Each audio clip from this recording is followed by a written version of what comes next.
ये कहानी हिमाचल के एक छोटे से गांव झुमात्रा की है, जहां मुन्नी नाम की लड़की अपने बीमार पिता और दादी के साथ रहती थी। चूल्हे से उठते धुएं की आड़ में मुन्नी और उसकी दादी एकदम गमगीन बैठे हुए हैं। देखिए, इनका इलाज जल्दी ही शुरू करना पड़ेगा, नहीं तो इनका दूसरा गुर्दा भी सड़ना शुरू हो जाएगा, और अगर ऐसा हुआ तो हम इन्हें बचा नहीं पाएंगे। तारा और मुन्नी ये सुनते ही स्तब्ध रह जाते हैं।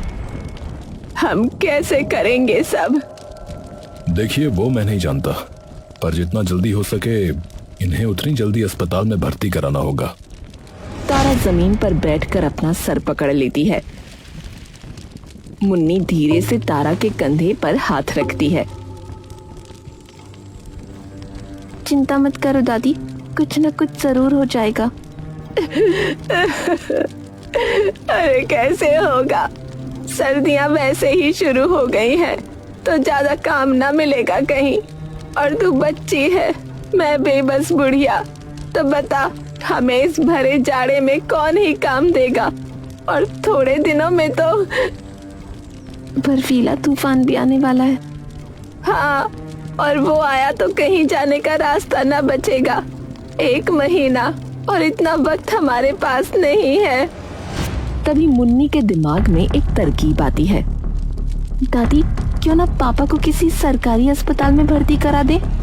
हाँ, ये ठीक रहेगा, कल ही लेकर चलते हैं। तारा और मुन्नी अगले दिन ही सुरेश को अस्पताल लेकर पहुंच जाते हैं। सुरेश इशारा करके मुन्नी को अपने पास बुलाता है। मुन्नी सुरेश के मुंह की तरफ हल्की सी झुक जाती है। जी पापा।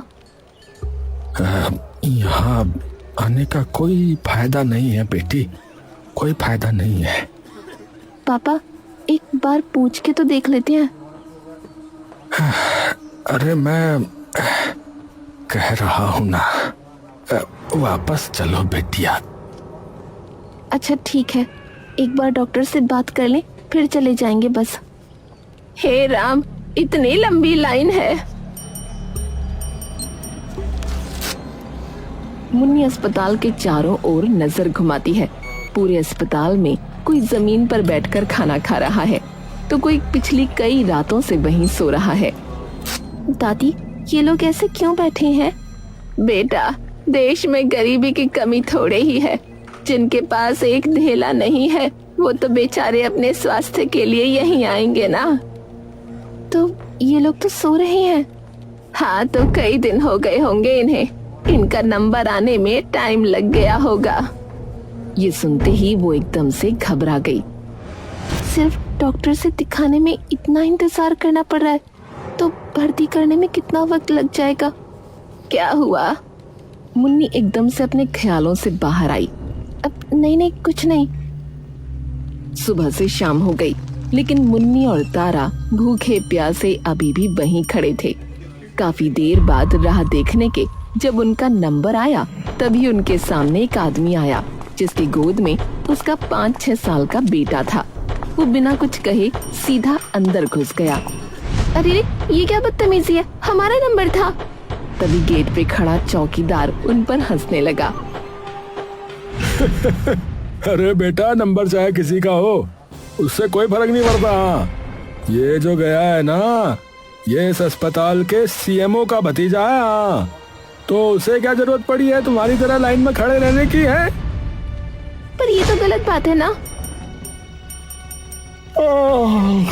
अब भाई गलत है सही है वो तो मुझे नहीं पता बेटा है।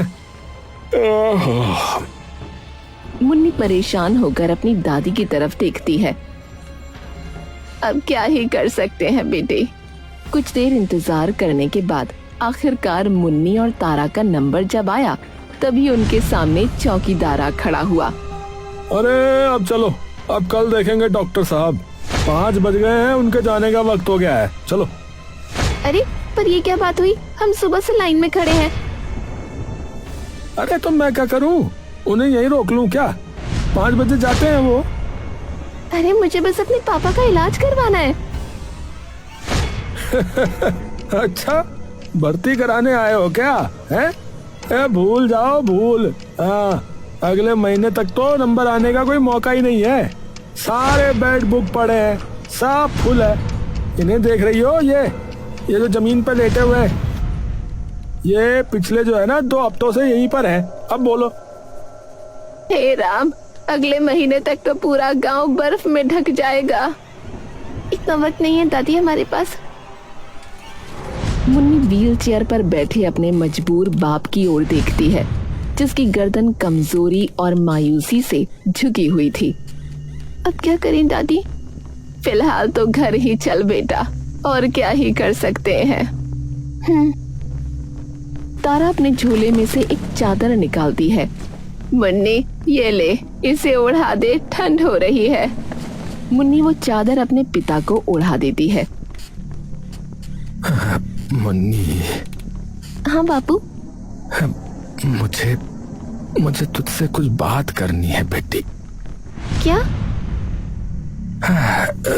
घर चल के बताता हूँ, चल। ठीक है।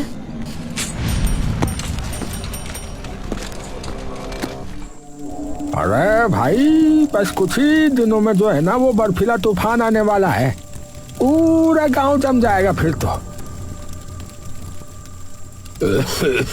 अरे मैंने तो जो है दफ्तर में छुट्टी डाल दी है 2 हफ्ते की। हाँ, अरे आधे आधे पैर धंसाते हैं बर्फ में, फालतू में ठिठुरते हुए जाओ यहाँ से। अरे भाइयों, पर मुझे एक बात बताओ, वो अफवाह सच है क्या? कौन सी अफवाह? कौन सी? अरे कि जब भी हमारे गांव में ये बर्फीला तूफान आता है, उसी वक्त गांव में ही कहीं एक छिपा हुआ कोई खजाना भी बाहर आता है, ऐसा सुना है हमने। अरे सुना तो मैंने भी है, पर हमें तो कई साल हो गए इस गांव में रहते हुए, हमने तो नहीं देखा कोई सोना साना। अरे भाई, मैं 60 साल का हो गया और बचपन से इसी खजाने की कहानियां सुनते हुए आया हूँ।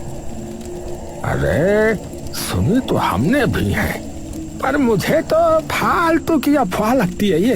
हाँ, खाली उड़ा रखी है कि जी सिर्फ बर्फीले तूफान में बाहर आता है वो खजाना, इंद्रधनुष के नीचे मिलता है। बताओ कैसी फालतू फालतू की बातें हैं ये, खाली गप्प उड़ा रखी है। उन सब की बातें वहां से गुजरती हुई मुन्नी सुन लेती है।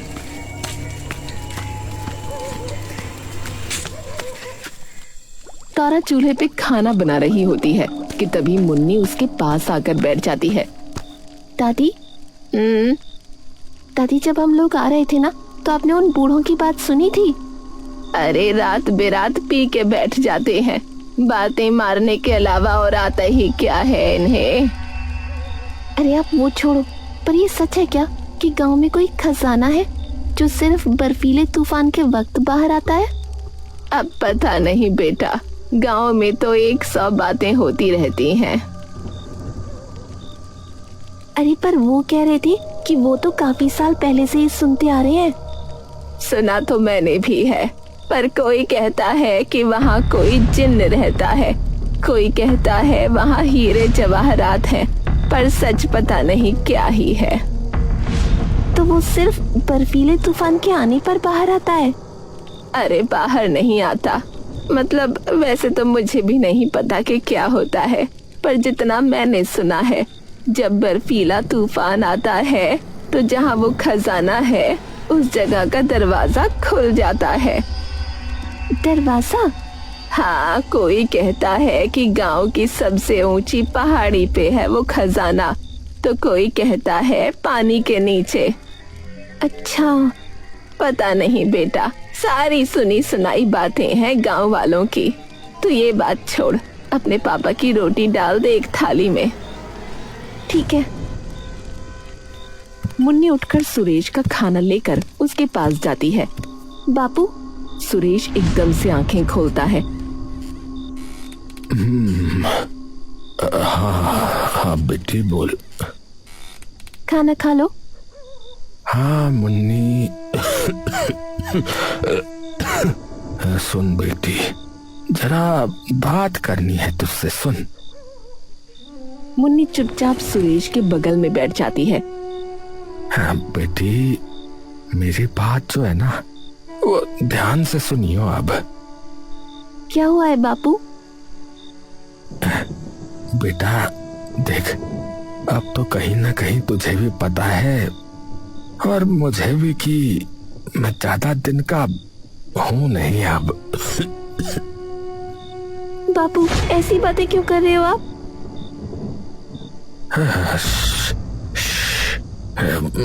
मेरी बात सुन बेटी, मेरे जाने के बाद जो है ना, अपना और दादी का बहुत ध्यान रखियो तो, ठीक है? और दादी को कहियो कि जल्दी से जल्दी तेरे ब्याह कर दे ताकि तेरा घर बच जाए। और फिर दादी को भी जो है ना अपने अपने साथ रख लियो, ठीक है? ठीक है बेटी। बापू क्या बोले जा रहे हो? सब ठीक हो जाएगा, एक बार बस आपका ऑपरेशन हो जाए। अरे बेटा, आज तूने देखा नहीं हाल है? क्या हो रखा है वहां पर? बापू पर अरे बात मान लिया कर मेरी, मैं कह रहा हूँ। मुन्नी चिंतित मन और बेचैन नजरों से एकटक सुरेश को देखती रहती है। ठीक है बापू। शाबाश शाबाश मेरी बच्ची, शाबाश। मुन्नी चुपचाप वहां से बिना कुछ कहे चली जाती है। मुन्नी अपने बिस्तर पर लेटी है। कमरे की लाइट बंद है, लेकिन मुन्नी की आंखें अभी भी खुली हैं। मुन्नी के दिमाग में अब भी वही बातें गूंज रही हैं जो उसके बापू ने कही थीं। क्या सच में वहाँ खजाना है? पूरा गांव बर्फ से मानो ढक चुका था। वहीं दूसरी ओर सुरेश की हालत दिन ब दिन खराब होती जा रही थी।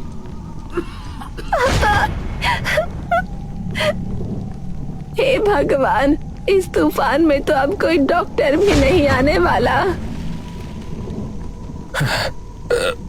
मुन्नी, बेटी मुन्नी, मेरी बातें याद है ना तेरे को? याद है ना? बोल। बापू कुछ नहीं होगा, भरोसा रखो। वादा कर बेटी, वादा कर। सुरेश मुन्नी के आगे अपने हाथ बढ़ाता है। वादा कर बेटी, वादा कर। वादा करती हूँ बापू कि आपको ठीक करके रहूंगी। मुन्नी झट से बिस्तर से उठती है और अपने लोहे के संदूक को खोलकर उसमें से एक मोटा ऊनी जैकेट निकालती है और एक बस्ता टांगकर बाहर जाने लगती है। बेटा कहाँ जा रही है? बाहर तूफान आया हुआ है, बहुत बुरा। आखिरी उम्मीद ढूंढने जा रही हूँ दादी, बापू और हमारी। अरे मुन्नी, मुन्नी नहीं।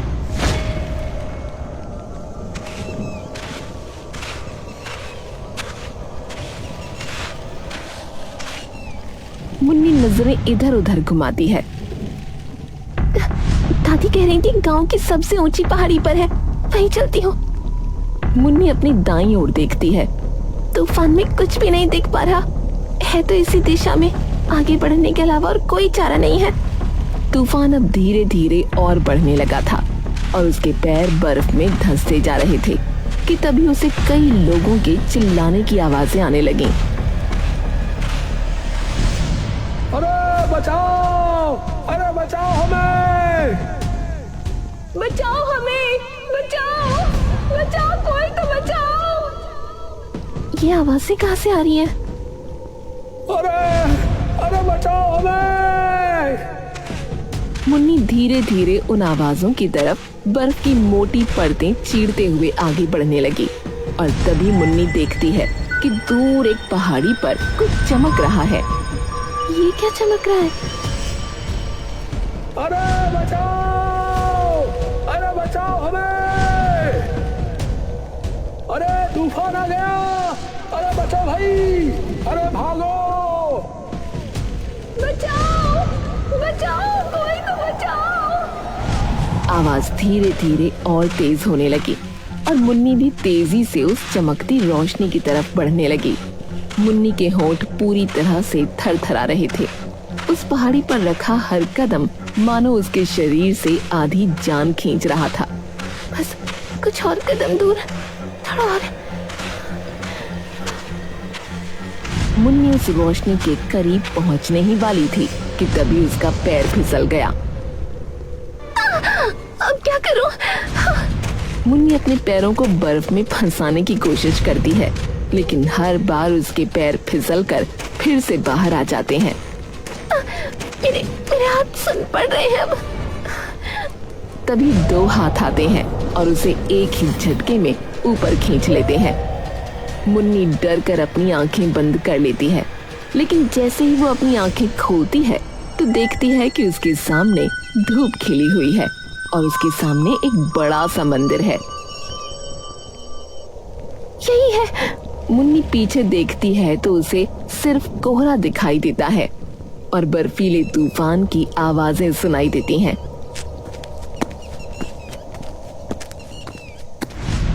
इसमें तो कोई ताला नहीं है, न चाबी डालने का कुछ। मुन्नी मंदिर के आसपास घूमकर देखने लगती है कि तभी उसकी नजर एक पत्थर पर पड़ती है जो बर्फ का बना होता है। मुन्नी भागकर उस पत्थर को उठाती है। इतनी भारी धूप में बर्फ? मुन्नी उस पत्थर को अपने बैग में रखकर फिर से इधर उधर देखने लगती है कि तभी उसे दिखता है कि उसके सामने एक झाड़ी में से हल्का हल्का धुआं बाहर आ रहा है। मुन्नी धीरे से उन झाड़ियों की तरफ जाती है और देखती है कि वहां पड़े 2 पत्थरों में से धुआं निकल रहा है। समझ गई। मुन्नी अपने बैग से कपड़ा निकालती है और हाथों में बांधकर उन दोनों पत्थरों को उठा लेती है और दौड़ते हुए दरवाजे के पास चली जाती है। गरम मतलब लाल और नीला मतलब ठंडा। मंदिर का दरवाजा देखते ही देखते अपने आप खुल जाता है। मुन्नी जैसे ही अंदर घुसती है तो सामने का नजारा देखकर दंग रह जाती है। उसकी आंखों के सामने एक छोटा सा तालाब था जिस पर एक बर्फ की परत चढ़ी हुई थी और उस पर एक इंद्रधनुष बना हुआ था। इंद्रधनुष? गांव वाले कह रहे थे कि खजाना इंद्रधनुष के नीचे है। मुन्नी दौड़ती हुई उस इंद्रधनुष के पास गई और जैसे ही उसकी नजर इंद्रधनुष के नीचे जमे हुए तालाब पर पड़ी, वो एकदम से पीछे हो गई। ये लोग कौन है? यहाँ कहाँ से आए? मुन्नी दौड़कर बाहर से कुछ पत्थर इकट्ठे करके अंदर ले आती है।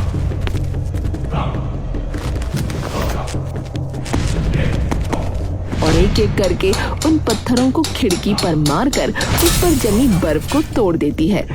और जैसे ही सूरज की किरणें इंद्रधनुष को ध्वस्त कर उस तालाब की बर्फ पर पड़ती हैं, वो बर्फ देखते ही देखते कुछ ही देर में पिघल जाती है, लेकिन उन शरीरों की स्थिति वैसी की वैसी रहती है। बस उनकी निष्क्रिय आत्माएं एक एक कर मुन्नी के सामने आकर खड़ी हो जाती हैं और देखते ही देखते बाहर हड़कंप मचाता तूफान भी अचानक से शांत हो जाता है। नहीं नहीं बेटी, डरो मत। तुमने तो हमें मुक्त किया है इस जगह से। आप कौन है? और ये लोग कौन है? और ये मंदिर? इस गांव के कुल देवता हिमावन का मंदिर है ये। कई वर्षों पहले यहाँ एक बहुत भयानक बर्फीला तूफान आया था जिसमें मैं और ये लोग यहीं फंस गए। सबने खूब गुहार लगाई, लेकिन मदद के लिए कोई नहीं आ सका। और बस तब से ये लोग भी और मैं भी यही हैं। लेकिन लोग तो कहते हैं यहाँ पर कोई खजाना है या जिन्न है। अरे बेटी, जितने मुंह उतनी बातें। तुमने आवाजें सुनी थी ना कुछ लोगों की? हाँ। मुन्नी के चेहरे पर एक बार फिर से मायूसी छा जाती है। मतलब यहाँ कोई खजाना नहीं है? क्या हुआ बेटी? एकदम से इतनी उदास क्यों हो गई? मुन्नी पंडित जी को सारी बात बता देती है। अच्छा, दुविधा तो है, पर तुम्हारी सहायता शायद मैं कर सकता हूं। वो कैसे? मंदिर की दान पेटी में जो पैसे हैं वो तुम ले जाओ बेटी। पर ये पैसे मंदिर के हैं। बेटी, दान पेटी में डाले गए पैसे जरूरतमंद के होते हैं, और इस मंदिर पर तो अब कोई आता भी नहीं है। मुन्नी पंडित जी की बात सुनकर रो पड़ती है और उनके सामने हाथ जोड़ लेती है। आपका बहुत बहुत शुक्रिया पंडित जी, आपने हमारे परिवार को बचा लिया। पर पंडित जी, तालाब में पड़े उन शरीरों का क्या होगा? बाहर तूफान थम गया है, तो गांव वालों को बुलाकर हमारा अंतिम संस्कार करवा दो। बस इतना ही बहुत है बेटी, क्योंकि अकेली तो तुम भी नहीं कर पाओगी ये काम। जी पंडित जी, वैसे पंडित जी बाहर कहीं बर्फ नहीं है, सिर्फ खिड़की और तालाब पर ही क्यों, और वो भी इतनी भारी धूप में। ये तो तुम्हें भी महसूस हो रहा होगा बेटी। तुम्हें गर्मी लग रही है इतने सारे कपड़े पहनने के बावजूद। मुझे तो जरा भी गर्मी नहीं लग रही। बेटी, भगवान के घर में खड़ी हो तो चमत्कार तो होंगे ही। सही बात है। मुन्नी दान की पेटी के सारे पैसे इकट्ठे कर बाहर निकलती है और देखती है कि तूफान शांत हो चुका है।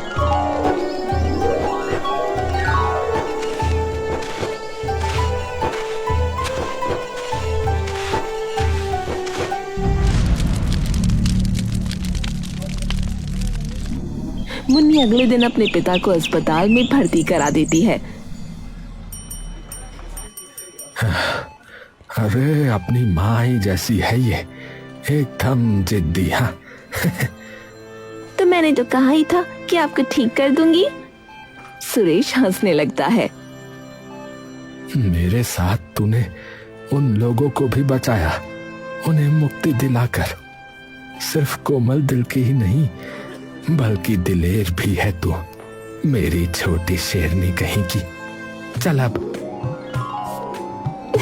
वो तो मैं हूँ।